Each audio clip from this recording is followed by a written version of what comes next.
Welcome back, everybody, to the Mullins Studios podcast. This is still Marr, joined with BlackCross. Hey guys, how's it going? We are exhausted. We got off work just a few hours ago, and it was rough. You know, I mean, we did good, getting everything done, but man, you're tired. My feet are tingling really bad. So I wish. Luckily, the camera can't really see the rug, because if it didn't, that means I could have put like an Epsom salt foot bath, those Epsom salt singers that you could throw feet in. Yeah. Actually, I've been debating on trying that out. I think that probably would have helped tremendously.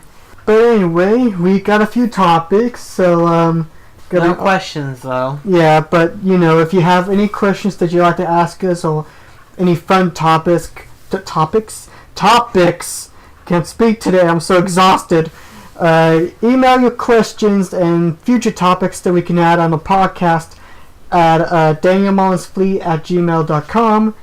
And you're welcome to ask any questions you want to and suggest future topics. So anyway, I started last time, and you should go ahead first. Well, the topic that I wanted to go ahead and start off with is... I like your polar bear feet. Yeah, my polar bear feet. But anyway, though, the topic that I wanted to go ahead and kind of jump into for this week's podcast, and because of the fact that it's recent news, we can actually jump into like some of the more recent news that's been going on. Recent news. Being that of Toys R Us. Oh, Toys R Us. Toys R Us is closing their doors due to bankruptcy.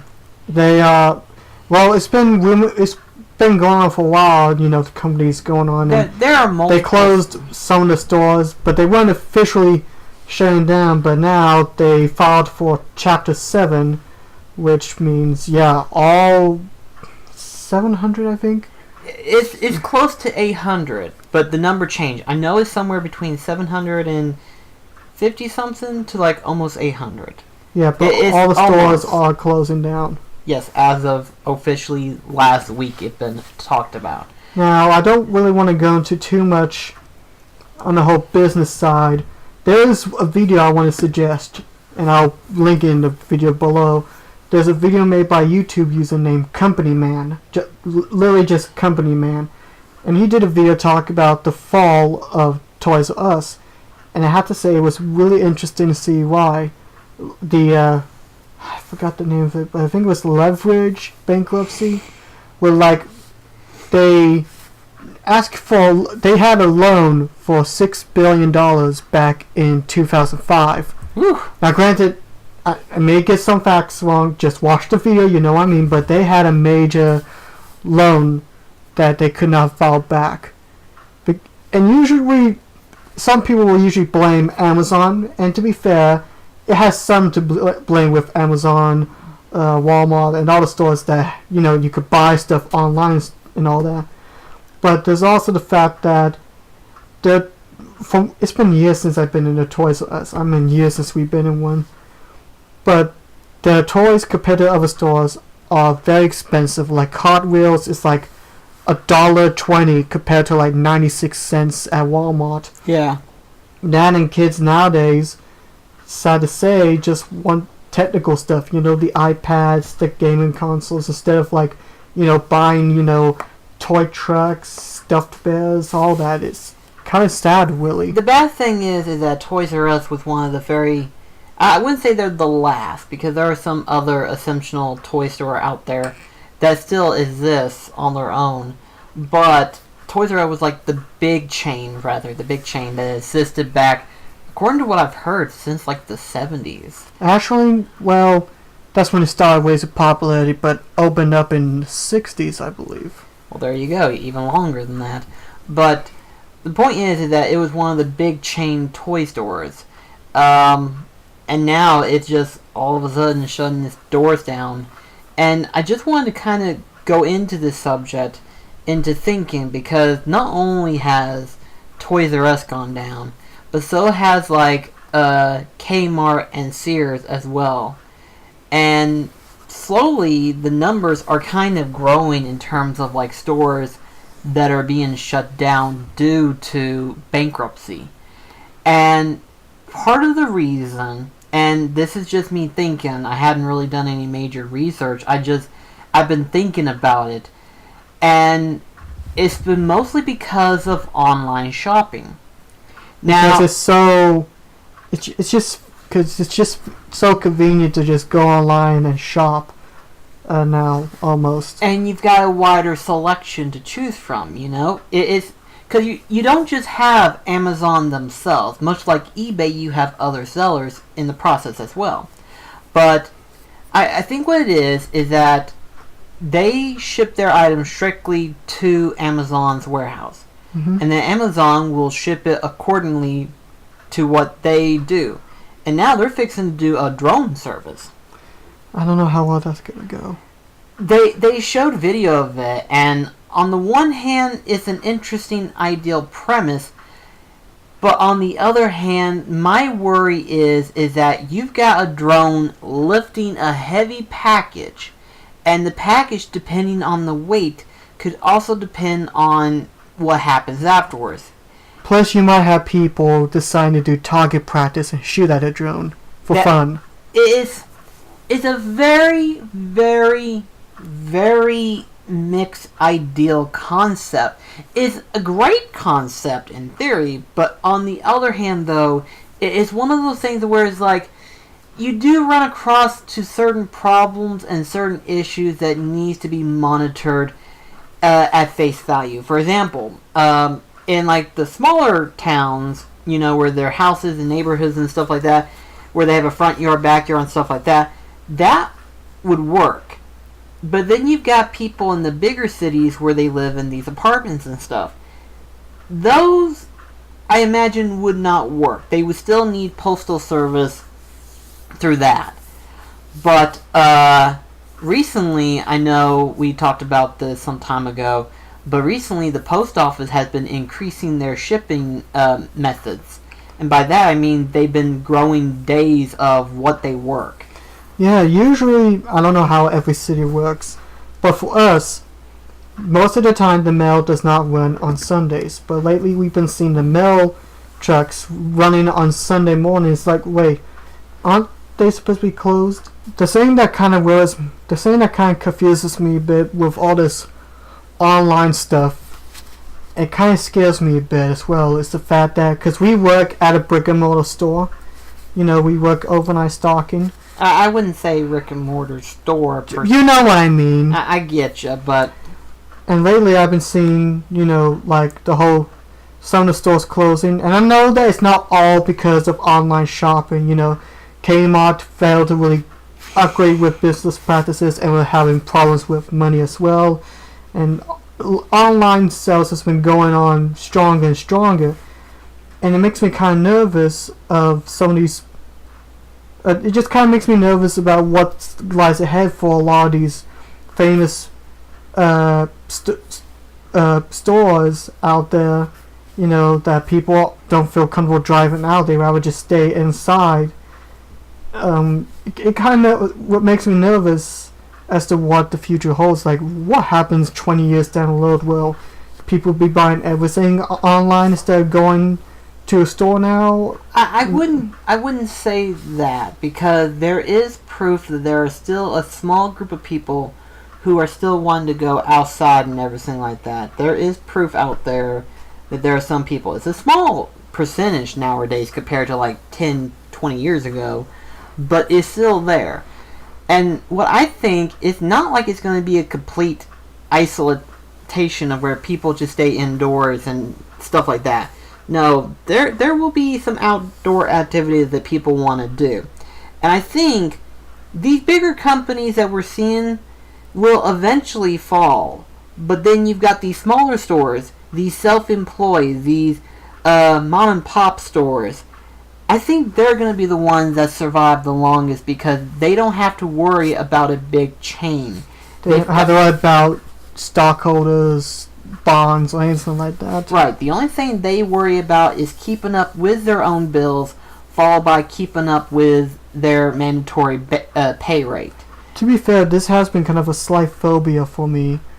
I know you don't read, but there's this author named... I may get his name wrong, I apologize, but is Ray Hasbury. He wrote the book Fahrenheit 451. He has a major phobia of technology. One of the short stories that he wrote, and I remember this in my sophomore year of high school, and it's a great story but also terrifying as well, there's this guy in the future who walks outside, but there's no one else. You don't see anyone walking around, you don't see vehicles going, you just see everyone in the homes, but he's walking outside. All of a sudden, as he's walking, he gets pulled over by a police car. Police car wonders what's he doing and asks him to come because he doesn't know why he's walking outside when everyone's staying indoors. So this guy goes to the car and sees there's no one driving. The car is driving by itself.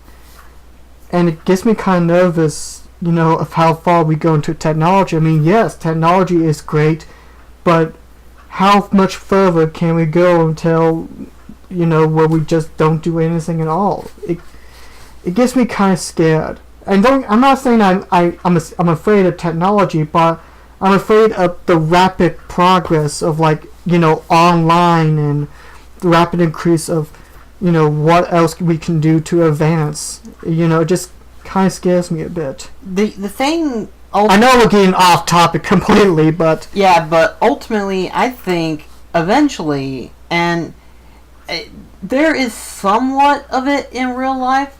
It's not heavy, but there is technically one in real life. I don't know the organization, but there is a potential chance that it will become a political statement. Technology will eventually enter in that realm of political arguments as to the control and the flow of technology.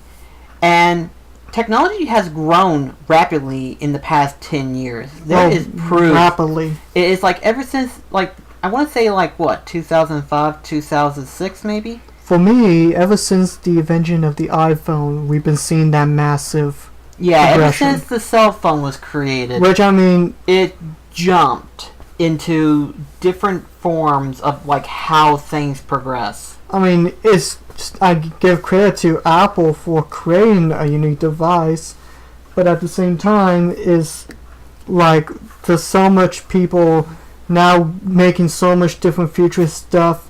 If I see a day where, how in those futuristic movies they have a hologram touchscreen or anything like that, I'm gonna be okay, I'm scared. If you excuse me, I'm gonna go live in a cave outside because I don't want the robot autos to come and kill me, alright? I'm just gonna go stay there. I'm gonna enjoy my Vectrex console. I don't know. I personally wouldn't mind actually having something like that because that would electric autos? No, I mean the hologram touchscreen thing, because that would just kind of remind me of Tony Stark from the Iron Man movies. I mean, honestly, I would not mind that. That would be pretty cool, actually. Yeah. Especially if you get to custom the color of the hologram. Instead of that blue, you could change it to amber or yellow, green. At least then it would be stylized. It wouldn't be as bad. I would get adjusted to that. Admittedly, it would be hard at first, but I would get accustomed to it. But not in a sense I want it in my own room or anything like that. I want it to be in a particular... Bring it down with bring it with you anywhere you go or something. Yeah, something like that. But I think eventually there is going to be a government practice of controlled technology. Right, because heck, people will say, I know there's people out there that think because when people install self-checkouts or anything, people think they're destroying jobs, even though it does open more open shifts for people and all that. But yeah, I know there'll be a huge uproar of how far can we go with technology. And I don't get political. I stay far away from politics. If you ask me about something about Donald Trump, I'll be we don't know. Yeah, I stay far away from politics. We eventually just forget about it all. But it does get me nervous how far we can come to technology. I think ultimately what's going to happen is that there's going to be a big reminder that's going to come up. There will always be need of physical practices. And what I mean by physical practice is because... people actually yucking, working, hands-on, stuff like that. Because a machine can only do so much. It can only do what it's programmed to do. And if eventually it malfunctions, who's going to fix it? You can't send another robot to fix it. That would be the day. Seeing a robot fix a robot. What the frick? And then the robot will have to fix that robot, and then another robot will fix that, and then the next robot will just be drinking coffee, and then we'll get electrocuted because, well, they can't drink coffee. But ultimately, because in where we live right now, we are kind of like deserted at this. Thank goodness. Even though we've got a lot of people living here, we are very deserted because we are kind of losing shops. However, though, if for some reason within the next month or two we end up actually getting an official, and not rumored, I want an official announcement saying that Crossville, Tennessee will be having a particular store, either that of Hobby Lobby or Game Haven or Game Exchange or something along the lines that pretty much we go to the next town over a lot. Basically, if they're going to try to keep jobs in Crossville alone, if they're going to try to keep them in, they need to kind of bring these businesses in. Don't be afraid of destroying the other company. That's what... that's what competition's for. Thank you. That's what competitions are. Well, we are jumping all over the place. Well, I mean, it does need to be alerted, you know? It really does. Because if these other businesses that's been around for like 20, 30 plus years start to go down, you kind of need to pay attention to some of the crap that's going on. You know? Yeah, but okay, yes, stop. We went from Toys R Us closing to online sales to technology, then needing our town, which, let's face it, we live in town. I don't want to say his name because I want to be private. But yeah, we are jumping all over the place. Yeah. Point is, it needs to be monitored. Yeah, pretty much. Thank you. Good luck linking that within the time code in the description. Because it'll be uploaded on your channel, not mine. It'll just be one topic. Can I go install mine? Go ahead. I'm going to choose a simpler topic. Simpler? Yes, simple. Well, okay, your imagination could go wild here, but I'm just going to choose a simple topic because I'm already getting a migraine. Actually, no, that's just from work. Anyway, so I want you to think of a game. Let's say you go to E3 and any company can announce any game, and it doesn't even have to be secret. I want you to go all out. Like, I want you to think of the biggest dream game announcement. Like, I don't even want you to think of Kingdom Hearts, just the wildest game you can think of that you want to see You announced. do realize this will be even bigger because this is going to take literally longer than you think. Just like the biggest video game announcement that will make your heart go whoo! Okay, so let's put it this way, okay? I've had a number of scenarios of like this, and there's a number of things that I would like to hear. For example, a possibility of a Bloodborne 2.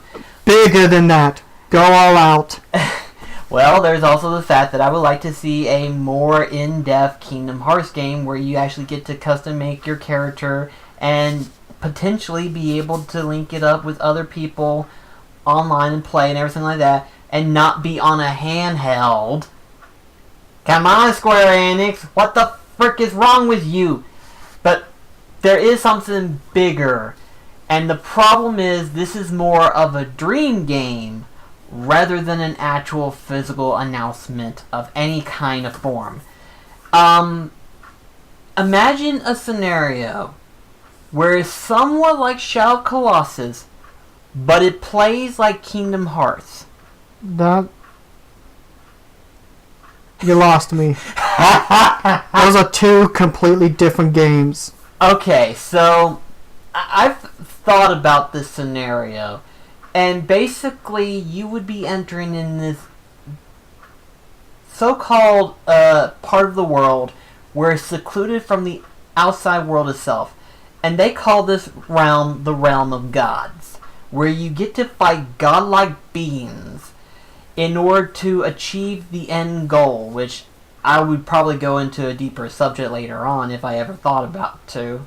But the point is that I wanted to be everything that I've ever wanted in a video game, where the world itself is so invested that you get to explore every corner of this ancient realm. You get to fight giant, colossi, godlike beings. And in the gameplay form of Kingdom Hearts, I love action gameplay. I love action hack and slash games. And personally, in my personal opinion, Kingdom Hearts is like the only one that I've actually enjoyed the most of. Admittedly, by today's standards, it's slightly outdated, but I still love it better than Kingdom Hearts 2, still to this day. And there's nothing wrong with having that type of style of gameplay. Heck, Dark Souls is somewhat like that gameplay style, except it's a lot more harder hitting. But to that degree, though, I still love that take your time paced gameplay mechanic and learn the opponent's move of how to defeat that opponent. Instead of just going, done, done, like... Yes, exactly. I appreciate a game where it allows me to take my time to learn the opponent, not frantically panic about the fact that the opposing monster is going to kill me in one shot. Like that one boss, the Vanitas Lingering Spirit. Yeah. That is bullcrap. But, and the Lingering Will in Kingdom Hearts 2, but at least have it to where I have a moment of breath air, to where I can study the opponent that I'm fighting against and learn how to fight against it. Kirk Caesar is my favorite boss of all times, and for perfect reason. It is steady paced, but at the same time has just as much impact and fast pace to keep you on your toes. It gradually gets harder, but at the same time you learn how the moves work and you learn how to avoid them. That's what I want in a core game. And if someone was to come out and show gameplay of something like that, I would be so up for it. I would. And in all honesty, that's kind of what... I'm not going to say it literally is, but that's kind of what Biomutant is starting to look like. It's starting to look like the gameplay of Kingdom Hearts that I've wanted for so long. I want more games where you take your time with the opponent, learn the moveset, and then execute in terms of attacks. And Biomutant is looking like that type of game. And I encourage anyone to look that up. I encourage you to look that up because it looks like it's going to be a great game when it finally does come out. When they announce it, that is. Which, if they do announce it, I'll be happy.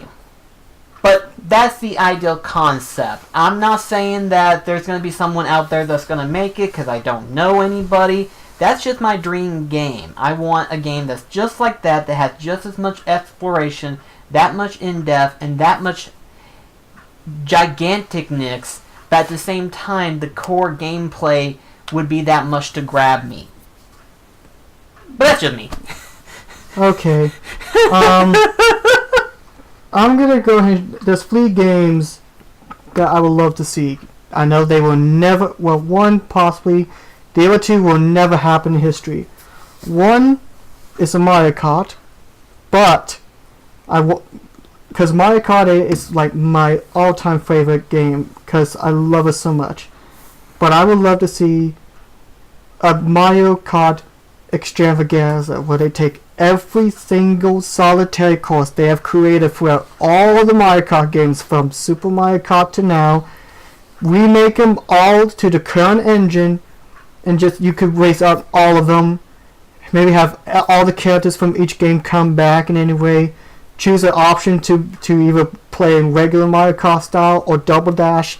Make the biggest Mario Kart extravaganza ever.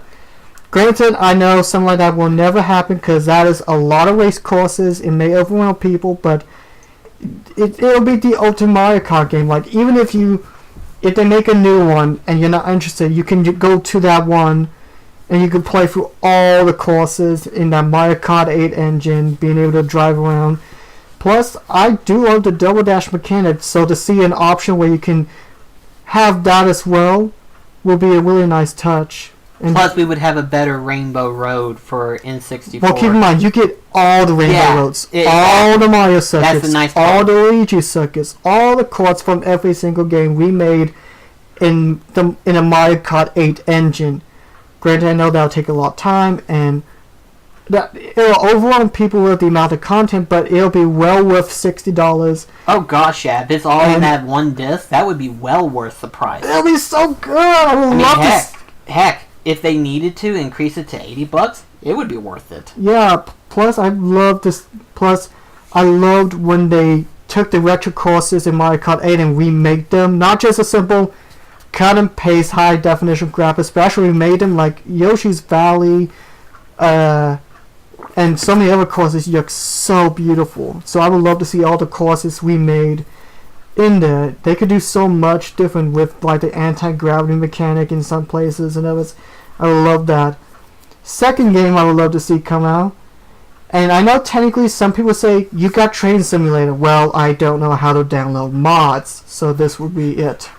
I would love to see a Train Simulator-like game, but you can choose all the types of Thomas characters, all the Thomas rolling stock, and you can explore Sodor. Not just like, section, but like you can actually explore all around the island, maybe go over to the mainland probably. Just have that big train simulator like filled with Thomas that you could go all around Sodor. So basically you want the train simulator that the PC game gets, but on consoles, and have the ability to have the mods. Well, yeah, but be a Thomas game pretty much, where you can okay, I got you. Where you can travel Sodor, all over Sodor as the engines. You might have like a career mode where you have to play as like an engine to go to a certain destination and a time limit, and there's distractions here and there. I would love to see something like that because I'm a huge Thomas fan, obviously, and I would love to be able to have all the engines there and explore around Sodor. And I would love to see like them recreate all the whole map of Sodor itself. And I know people guess it's just Train Simulator, but there's one problem. I don't know how to download mods, and keep in mind, you won't be able to play in all around Sodor. You'll only be limited to Far Crawl Branch Line or Vickerstown layout. You won't be able to travel all of Sodor connected into one map. There is one problem with that, and that's Mattel. See, Mattel... Yes, I know Mattel has made some odd decisions. Well, not just that, but Thomas is now zoned towards children. To make something like this, and the way that you're envisioning it, for it to be the entire Sodor layout, it would be more zoned towards like not so much the core gameplay mechanic, but in terms of like the overall layout would be the scale of an adult game. Chris, you forgot one thing. This is a dream video game announcement. Regardless if it'll appeal to anybody, it only appeals to you. That's the only thing. So I know something like that will never happen, but I would love to see that happen. So in other words, if someone was to come out and show something like that, all of a sudden I would hear you squeal, huh? Yes. Like I said, it doesn't matter if it appeals to anyone, if it makes money. It's a dream video game announcement. So. Well, I kind of went overboard on that one, so yeah. I guess that makes sense. Yeah, but then the other thing, and this one is an actual original game, because I would love to see a game like this, where it's like a platforming RPG. Ooh! Like, okay, imagine this. Like, you have the platform mechanics of like of Super Mario 64, Banjo-Kazooie, that platform style. Okay. But you have the RPG elements of like, Kingdom Hearts or any hack and slash RPG like that, where you can platform, you have the ability to stomp on enemies, to use your sword to do different attacks, but you can platform around to reach high ledges and stuff like that. So, imagine if regular Mario, 3D Mario, not 3D World, but regular 3D World like either Odyssey or 64, had an RPG mechanic where he can use a sword or spells. But it's not going to be a Mario game. No, an original IP. No, it would be something completely different, but in that same layout. Huh. Yeah, and it will be and I imagine something like this where one world is bright and colorful and the other one is it's kind of dark and gloomy, but the characters are likable. There's no bullshit, depressing storyline. No, damn, my father got killed and I must go save. No, like have a story where a guy just wants to go on an adventure. Because I love characters that don't have dramatic backstories. All they want to do is just have fun, live life, and enjoy the journey. Like, that's why the reason I love characters like Neptuna and Wanderer. They don't have tragic backstories. They just enjoy life and have fun regardless of the scenario. So imagining... And just have a fun, lighthearted comedy platforming RPG. I would love to see a game like that. And be like a cartoon type. Not super detailed, but like a cartoon...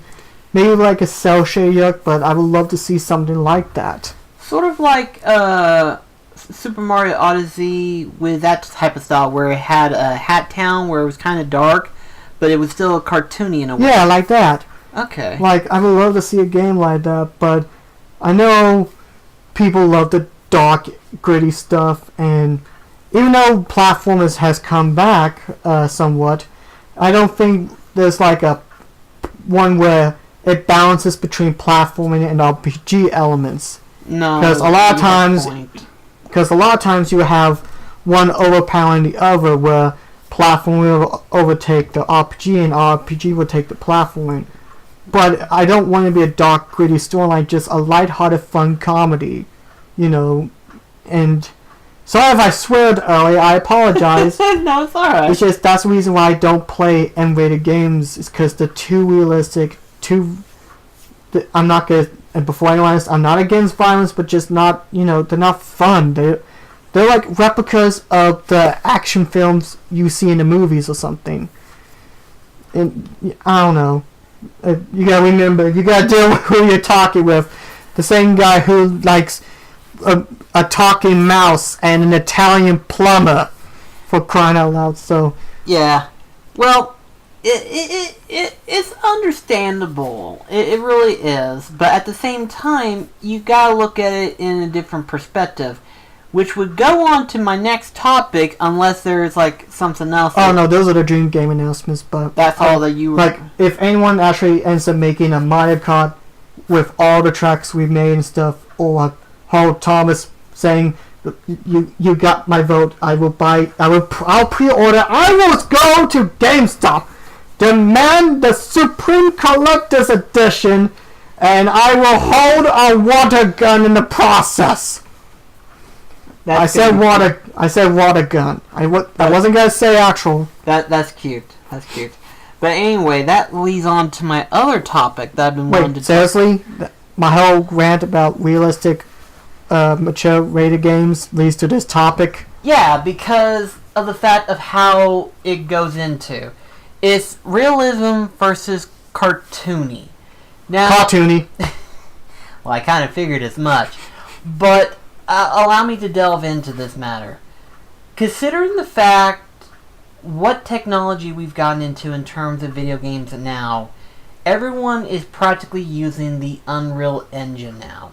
Which I know that's extremely popular. It's the basic concept. That's basically how the majority of some of the games that we have now is made. Heck, Kingdom Hearts 3 was originally going to be worked on the Illuminati engine, technically.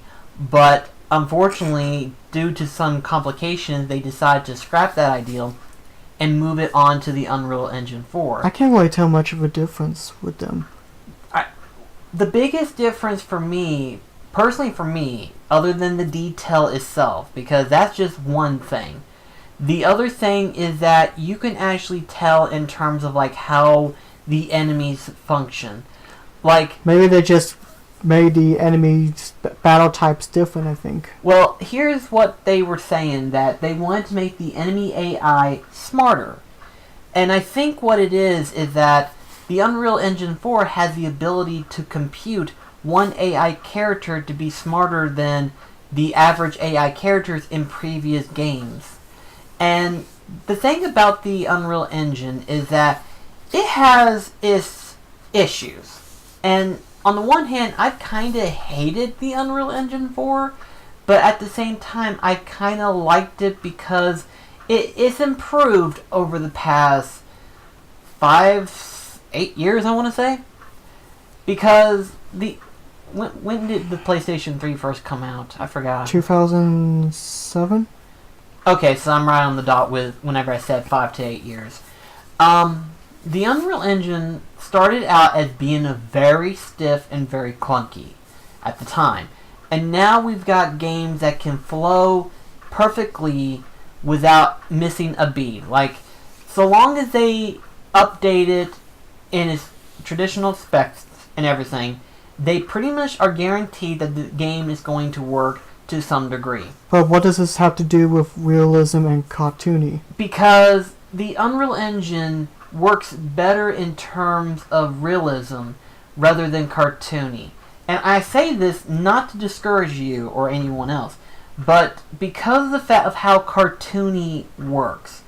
Cartoony is meant to be bouncy. It's meant to be fast-paced. Abstract. Exactly. It's meant to be abnormal to the realism. That's what it's supposed to do. So, to do all of the bouncy, stretchy, and all this stuff, it kind of kills the Unreal Engine system. The Unreal Engine can't function in this weird cartoony way because if you start to stretch all over the place, it starts to go... It starts to go like a really bad Gmod. Oh, it turns into a scary... It turns into what most people fear, Sonic Boom. No, don't go there. But like, for me, this is the thing that the reason why I prefer cartooning, not just because I love cartoony antics, but video games are meant to be an escape from reality. They're supposed to escape. And the more real the game is, the more it makes you think more reality. Like, when I keep seeing games like Payday, Grand Theft Auto, Call of Duty, how it just looks more and more like our world instead of like something out of this world. Like, yeah, you can do stuff you wouldn't do in real life. You're like, no 30-year-old gamer who works at a Pizza Hut 3 days a week isn't gonna go rob a bank and explode a car. Like, no one's not gonna do that. But the problem is, it's still like in that realm of reality, and people get looking like if they're trying to escape that reality, but the game they're playing is just a mirror of the world we live in. It's not going to give you a unique experience, I think. And I think that's my issue with a lot of these games, like seeing Assassin's Creed and all this stuff. Like, yes, there's some different stuff in, but it looks too much like our reality, and it's not making it stand out. It's just all combined looking like the same game. Well, even still, there are some games that do stand out, even with the realistic graphics. For example, the Shadow of Colossus PS4. You know, even though it's fantasy, it has more realism now than it did with the PS2. No, I'm not talking about stuff like that. Like, if it's like that, that's fine. I mean games that literally are copying like the time period it was made. Those type of games, like fantasy games like Shadow of Colossus, Final Fantasy 15. Those are fine because, you know, fantasy based. They do different stuff. Yeah, I mean games that are just like, you know, Mafia Flea, Max Payne Flea, stuff like that. That looks exactly like the reality we live in. It looks generic almost. Yes, and that's the reason why I don't like those rated M games. Not because they're overly violent or don't have a compelling story, but because they just look so similar. And they don't have anything that really makes them stand out compare. Like, granted, it'll be messed up to see GTA 5 with a dragon and then a one-horned, one-eyed flying purple people eater. Mods. Thank you, but regardless. But still, it's just like... And I think... And not saying I'm not against realistic games like simulations, but when you have games that just act too much like the reality here, it's not gonna let you escape or make you forget about your problems. And that's why I prefer cartoony or stuff that's like out of this world, because you're experiencing something different. And yeah, I don't know. It's going to be interesting, and this is going to go back to Kingdom Hearts, of course, obviously, go figure. Yeah. But it's going to be interesting of how Kingdom Hearts 3 is going to function for the Unreal Engine system, because of the fact that technically, and the way they've described it, they want to try to put more realism into Kingdom Hearts, but at the same time keep the cartoony sense within the Disney characters. That's the one thing they wanted to make certain, was that any Disney character form, they wanted to keep them in that traditional cartoony feel, whereas some of the more humanoid characters like Sora, Cloud, and stuff like that, they wanted to have them more of a realistic sense. I'm kind of curious as to see how they're going to do like some of the Disney characters. I am too. My first good impressions of how things have worked was whenever they finally showcased Hades. The way he moved, I was like, he is perfect. Not only is he cel-shaded, perfectly color-toned, but his moveset is like absolutely on par. Like it literally came out of the movie. Yes! And it's like, this is something that I was afraid of. It's like, I thought to myself that nothing could beat what Kingdom Hearts looks like right now. And then after seeing some of the ones I've seen before, I was like, okay, this is looking good. But it was looking too much like the Disney Saturday morning CG cartoon shows, and those are absolute shit. I haven't seen any of those, so. Mickey's Playhouse. What? Sorry, my memory had to go by like, wait, what? Your mind was like, nope, back to my hiding place. No, it wasn't that. I literally forgot, so. Yeah, well, that's the sample of bad CG. But whenever I saw Hades, I was like, this is how you advance something, but keeping it the same. That's the best way to do it, you know? And it's going to be interesting to see where they go from here. But at the same time, I'm still hoping Robin Hood's in the game. They better put Robin Hood in Kingdom Hearts 3, I'm warning you! I'll be mad if they don't! And, oh, my throat's actually kind of scratching up a bit. But ultimately, the biggest sense is that we're going to see realism because of how it works for the Unreal Engine. And until there's somebody out there that can make a better system for the cartoony antics, we're just going to see these realisms more and more. But well, there's not. You gotta remember, there's more engines out there than the Unreal Engine. You got Unity and the Havoc engine, so many other types. Not saying that they don't function similarly, but there's multiple different engines out there. Yeah, but that's like the most common, though. The Unreal Engines become like the dominant of engines. Are they still on 4, or have they advanced to 5? As far as I know, it's still on 4, but I'm sure someone out there will say, yeah, they made 5. And I was like, when did that happen? 4, it's been out for quite a long while, so I'm kind of surprised that not mention anything about Unreal Engine 5, but then again, how much further can you go with games? Like, I'm being serious, how much more can you go? Games, you're perfectly fine. Yeah, we're good with games right now. right now. I don't see the need. If nothing else, really, we don't need improved graphics, we just need improved hardware. Yeah. I think that's the biggest thing, you know. We're already at 4K. I think that's the best... 4K! I wish Thomas was here. That's about as much as we need. I mean, I don't see any difference between 1080p to 4K. There's not really that much of a difference. If nothing else, I can't tell a difference. I think 1080p actually looks better than 4K, and I'm already going to get a lot of people yelling at me on that one. Chris, oh well. I can't tell a difference between the two, don't worry. Yeah, but my point stands is that with all of this going on, companies are going to go more realistic rather than cartoony. I really hope not. I want more cartoony antics. I agree with you, but for the very few cartoony antics we get, they're more of the indie titles, as we have seen, which is unfortunate. Thank you. Alright, this last one, I think we'll probably end with this one here, in my opinion. This one, I was probably debating on doing a vlog, but I figured, we're doing a podcast, so let's talk about video game rage. Like, when we got mad at video games. And I don't get angry a whole lot, and I don't like to get angry, but when I do, I get sad.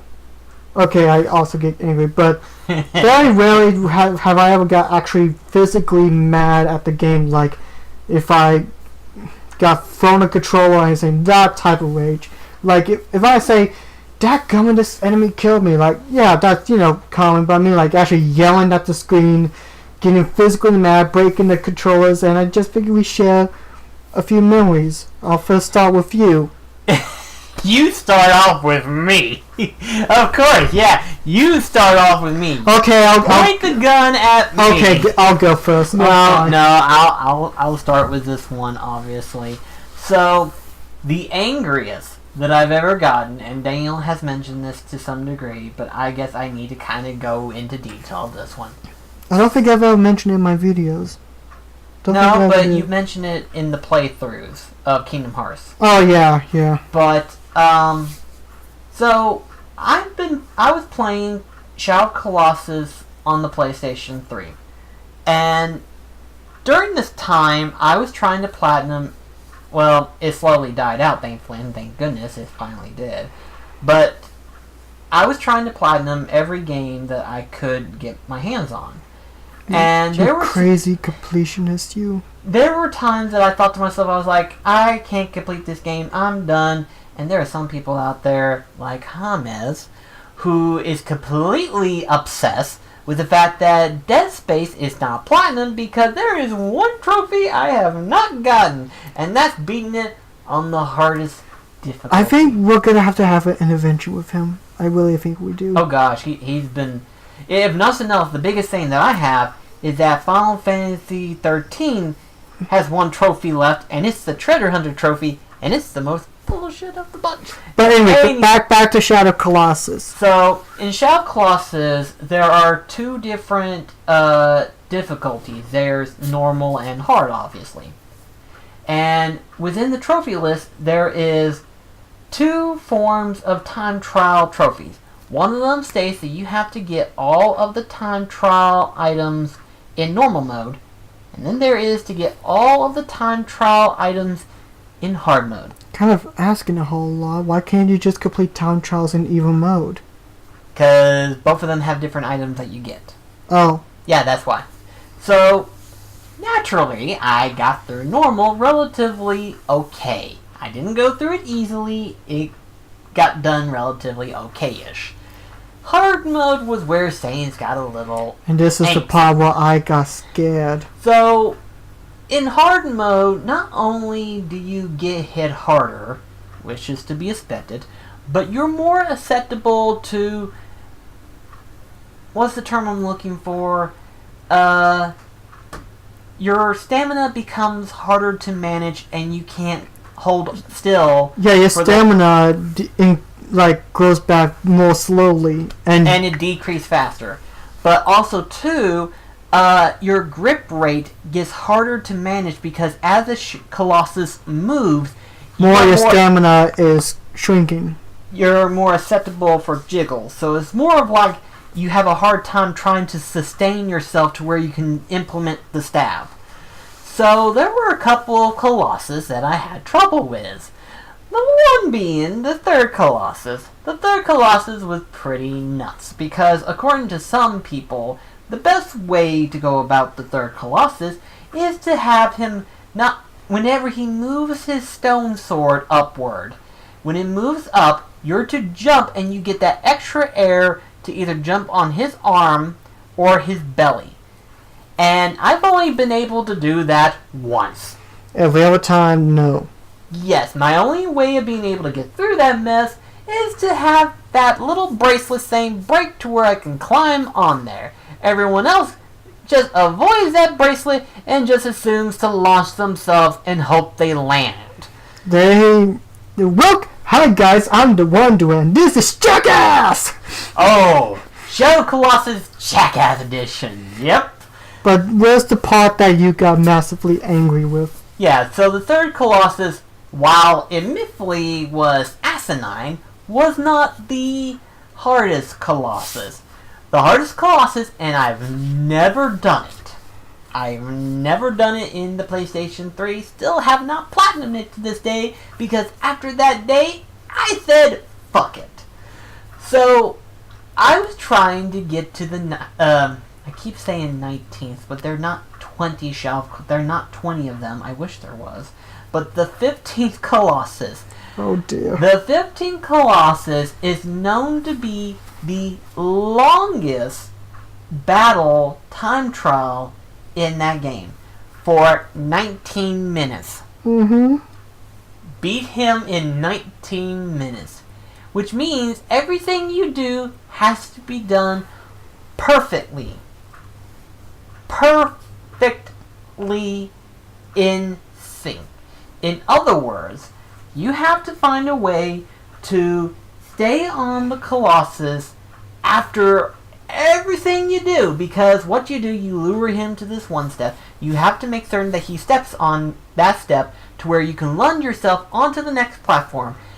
Shoot arrows to where he can hit the wall, to where he makes another platform to where you can climb on there, climb up to the very tippy-toppy thing, keep throwing arrows until he eventually destroys the bridge, to where you can actually leap yourself off onto his head, to where you can stab that, eventually stab one part of his, his heart, actually. There was a position where it was actually like where his heart is. Okay, yeah, go on. And then, at the same time, without losing that much stamina and trying to keep up with time, stab a little Sane to where he lets go of his sword. Pretty much stab all over his place, yeah. I was trying to keep it in sync because technically there is another spot in his hand to where after you stab that part, you drop down to try to get him to crush on the ground, jump on his hand, and stab in 19 minutes. A lot of shit to do in 19 minutes. So, I've been doing this for quite some time, trying to get this done and over with, and trying to get the hardest Colossus I've ever done in 19 minutes. I was getting a little agitated because I knew what I had to do. I knew the perfect order that I had to do it in. The Colossus of Wonder was not cooperating very well. It was getting to the point to where I didn't have enough stamina to hold on for the dear life of me, to where eventually I fell off. And keep in mind, if you fall off of him, you have to start over the climb all over again. Yeah! In 19 minutes. Yes. So trying to do that in 19 minutes, nope, not gonna happen. Best to restart from the very beginning. Oh, fuck joy. Whoever came up with that time trial of 19 minutes, I hope you've got the worst end of it all. Because that made me so mad that I literally broke, trash, crumbled, ceased functionality of fan. Not a little tiny fan, one of those tall turn fan things.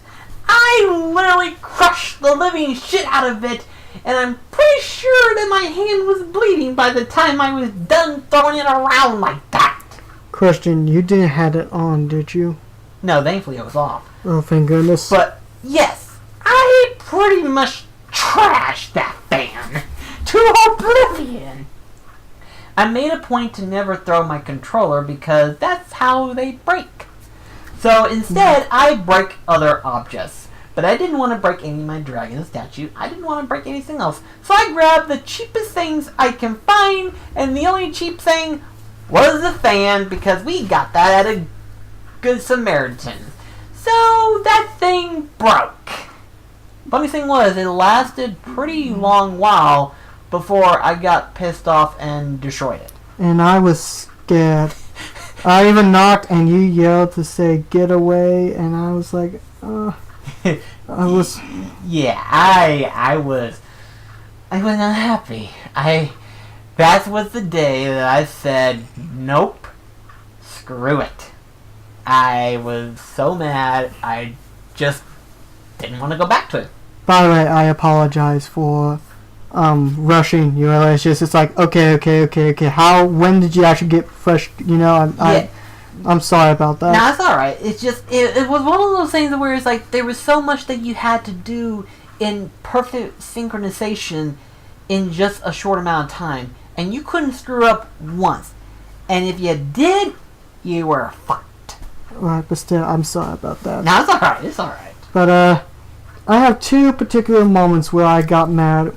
And again, I don't like being mad. I really do. It's funny, a lot of people at work say that the day that I get mad at work, take cover, apparently. And I have proof of this. I am witness to his anger. And I'm scared because you know how a lot of people say when you get so angry you don't remember it. I don't remember any. Heck, I remember someone that I used to work with said that I got mad one time. I was like, I don't remember this. But there's two particular moments, and both these games I do like, but there was some very complicated ones. One of them being the first Super Mario Galaxy. I love Super Mario Galaxy. Super Mario Galaxy 2 I prefer a bit more, but that's a different story entirely. But in Super Mario Galaxy, why are you laughing? 'Cause I know which one! I know the part! Well, I don't know why you're enjoying. I don't know why you're not grabbing like how I grab Nap in Scareness, but because when you get angry, let's put it this way: everyone knows you don't ever cuss. I don't like cussing. Which I did cuss earlier, but I got so intense. But still. But when he cuss, he only says one cuss word, and I'm not going to say it. It is that foul. Again, just focus. Anyway, go ahead. So, in Super Mario Galaxy, it's still good, but there are some parts that I didn't like. I know one of the parts I mentioned in my top 10 favorite Galaxy levels, that little bomb challenge. Not the first one, but the later one. The second one. Where you have to do Pacific. That one is frustrating, but that's not the part. This one there's a few galaxies like it where you get to ride a mantine, and you surf up. You use the wheel to turn the mantine to go up the water slopes, like a little race. You don't actually race any mantises. It's kind of like a time trial. It's creative and it's fun, but then you have to realize the motion control sucks in that game. It's not like with Galaxy 2 where they work around the motion controls and a lot more tighter, especially with the Wii Motion Plus.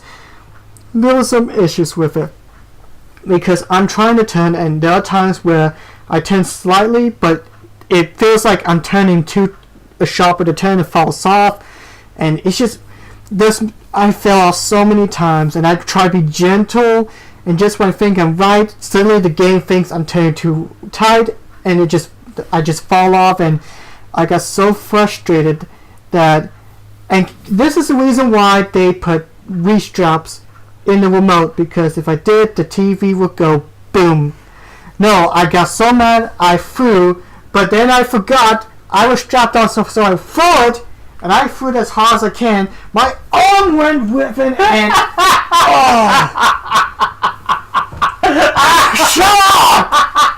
Oh wow, I didn't know that part. Luckily, the TV didn't get hurt. But your arm did. Yeah. It popped. Yeah.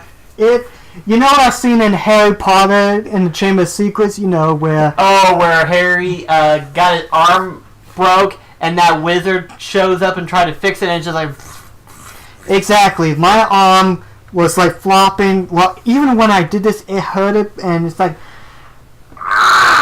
I mean, luckily, I'm glad I did get the strap, because, even though the TV at the time wasn't exactly that great, I didn't want to smash it.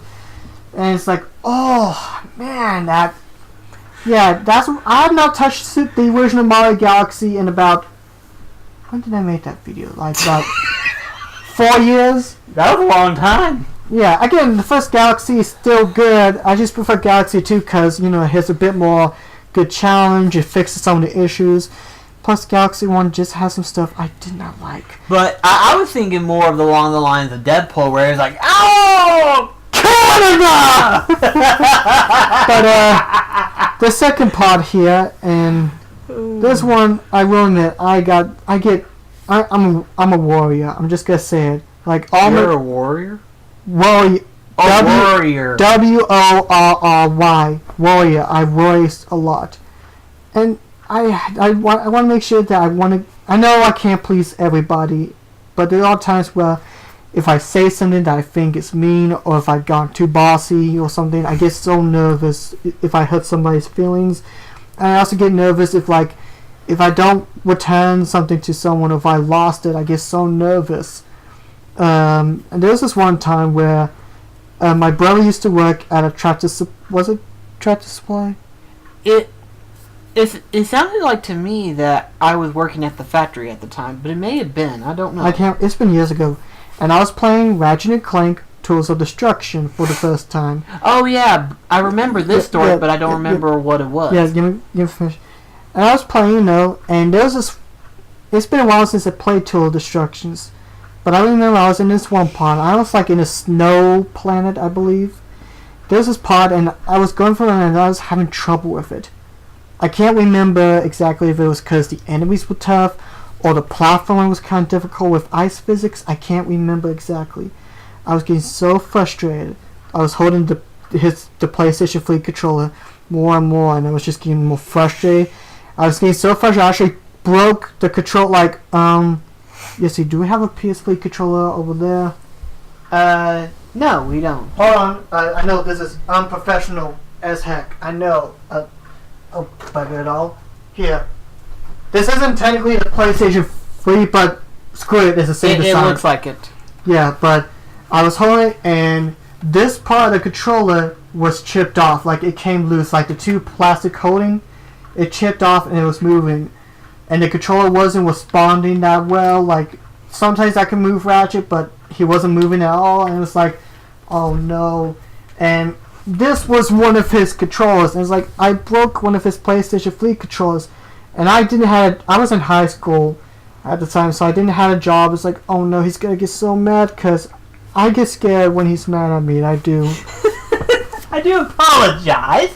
I have a bad temper. Yeah, but anyway, I got so scared, and I was so nervous, but I wanted to be honest. I rather not lie, hide it, try to fix anything. I want to be honest with people, because lying gets you nowhere. It's better to tell the truth than to create a fib. So I called him up. Luckily, you just got off fixing it on your way home. And I told you, and I was getting so scared. But then you said, wait a sec. Was it the DualShock 3 controller, or was it the crappy one? Or was it the other one? Here, get it back. It doesn't say DualShock 3. Oh, okay. Because he had two controllers at the time. One was the DualShock 3, and then the other was an original PlayStation 3, but I forgot, was it just not that good as the one, or? Let's put it this way. I had history with that controller. Some very, very history that was painful for that controller, and needless to say, it wanted to end itself. So let's put it this way: you ended its miserable life. Yeah, I mean, I was relieved that he wasn't mad, but I was confused. And then when he explained the control differences, it's like, oh, now if it was the DualShock 3, I would probably be dead. Well, I would not be here today. Plus, that controller technically I did throw on the ground a bunch of times. So it was a matter of time before it would give out, and you just happened to finally ended its life. Yeah, but seriously, one of those moments was like, I got mad, broke the controller, literally, but I did not get him bad, because I did not want him to be in a grumpy mood and to hurt me when I did. It's been a while since I played Tools of Destruction, which is a great game, but it's like, I don't know why I got so frustrated with that planet. I didn't know if it was because of the ice physics. And I had the game on normal difficulty. I don't even know if you can change the difficulty and all, and I can't remember. But technically, yeah, but not in mid-game. Yeah, well, I'm not one for game difficulty anyway, but yeah, just, those are some fun little video game rage moments. It's been an interesting video, we went off topic a bit, but then we got back on track, and then I remember when I got angry, and now I'm sad. I don't want to be mad. You want me to go off subject for a sec? Sure. Okay, so Daniel said a random comment. Oh gosh, no! One of the best random comments, but at the same time, it left me so stunned. His comment was, so Mona Lisa was taking No, talent. Yummy. I don't know how he did it, but we were joking at. Brandon was saying like something about, something so good, but then turns bad, and all of a sudden, don't ask me why I said this. So pretty much it's like if the Mona Lisa took a crap on talent. Don't ask me why. Please don't ask. I think it's a perfect analogy. Why? It's a painting! It's one of the most famous paintings ever, and it takes a crap. Why? I don't know why, it's just funny to me. Please don't ask. I'm being serious. I'm not gonna respond. Please don't ask. Anyway, that concludes this little podcast, I think. Don't you agree? Yeah, considering the fact that we're half tired, half hungry, and half exhausted, we went through pretty well. Yeah, it went good. So if you have any questions or any topics you want to ask us, please email us at danielmullinsflea@gmail.com. And I hope you enjoyed these and share some video game rage moments, games that you hope that you dream announce. Go big on it. Don't just say, I want Marvel Flea to be released in America. No. Think big. Big. Think big and loud.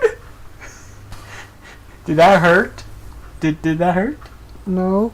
Don't actually hurt. No, don't. Anyway, thank you guys for watching, and we will see you guys in the next Mullins podcast video. Don't forget to subscribe to him.